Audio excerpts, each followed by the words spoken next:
been to a book convention before, here are some helpful tips. This probably sounds like a really simple tip, but not everybody utilizes it. A lot of events will let you line up early for panels, for signings, for anything like that. They will usually let you know in advance how early you can get there. It's typically an hour, and I just really recommend that you do that. Panels are generally first come, first serve, and you don't know the size of the room before you get in there, so you don't know if everyone who's in line is gonna make it, or maybe there's a cutoff limit for that room. It just makes sense to get there as early as you're able. Plus then you get to make new bookish friends because you're all waiting in the same line, and that's when trades happen and conversations and exchanging Instagram and TikTok handles and all of that stuff. And so it's a good time, it's not boring. Plus you can read or listen to an audiobook while you're waiting or drink your coffee. But I just think it's really important that you don't miss out on things, and so if you get there early, then you don't have to worry about it. I just mentioned trades. Bring trades. It's so fun. It's the easiest icebreaker ever. Even for our super introverted people, this is the way for you to meet someone without it being super awkward, because everyone's trading. Anyone who wants to bring it can bring it. But I will say, don't overthink it. I can't tell you how many different times I've seen in different event groups where people are freaking out going like, what am I supposed to bring? There's no supposed to, it's just bring whatever you want. If you're a creative person and you can make, I've seen people crochet dragons and stuff like that, like blows my mind, and you want to trade those, bring those.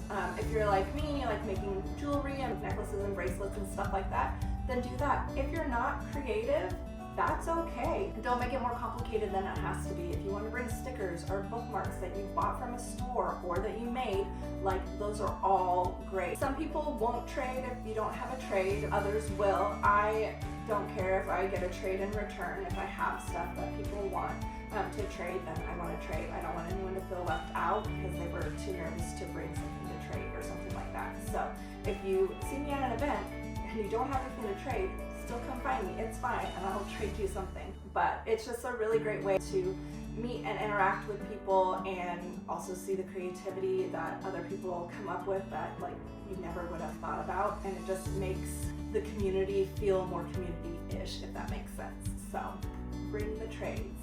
I have found that there's not a lot of food options nearby, plus if you flew in you don't have a car, so I would suggest downloading apps, and then that way you're able to order food. A lot of these convention centers do have restaurants that are amazing, but they can be pricey, and so if you're trying to save money, say, so that you can buy more books, then I recommend using one of those apps so that you can have food brought to you.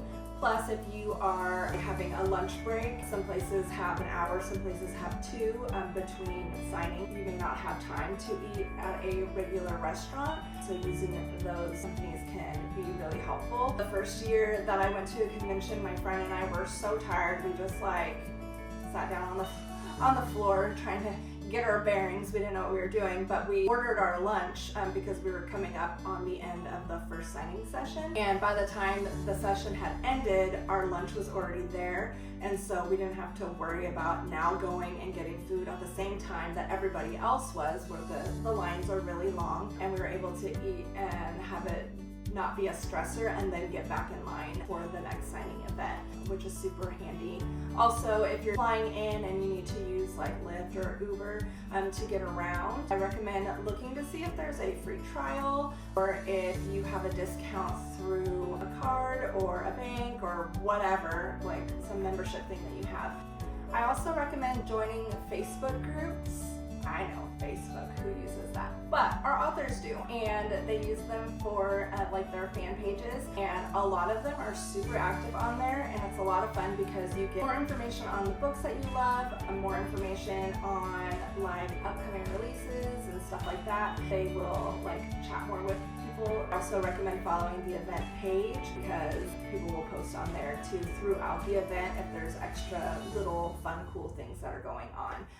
I recommend having all of your apps for your cashless pay options downloaded, and your cards, having everything set up before you leave. A lot of these events now are cashless, or the hotel itself is cashless. And so if you bring a bunch of cash because you're like, oh, I'm gonna buy my coffee, and then you get there and then you can't. Something to think about and prepare for before you leave the house, so that way you're not stressed out trying to download an app really fast and holding up a line, because nothing wants that